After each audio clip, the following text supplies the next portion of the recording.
अस्सलामुअलैकुम वरहमतुल्लाहि वबरकातुहू। बहुत ख़ास वीडियो लेकर आया हूँ।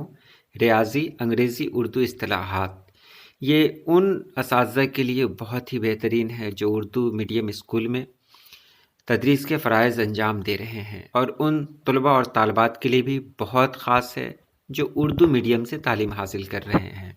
तो चलिए हम वीडियो शुरू करते हैं। जमा को अंग्रेज़ी में कहा जाता है एडिशन, हिंदी में इसे जोड़ कहा जाता है।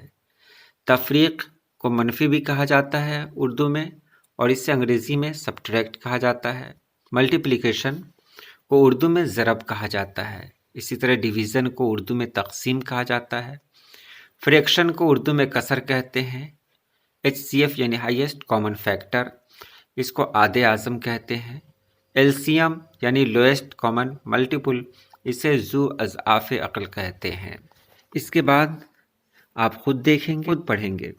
जहाँ ज़रूरत होगी वहाँ पर आप वीडियो को रोक दें और उसे समझ लें, क्योंकि अगर मैं एक एक चीज़ बताता रहूँगा तो वीडियो बहुत लंबी हो जाएगी। क्योंकि इसमें मैंने 200 से ज़ायद ऐसे अल्फाज को शामिल किया है जिसकी ज़रूरत हम सभी को पड़ती है। तो देखें आगे।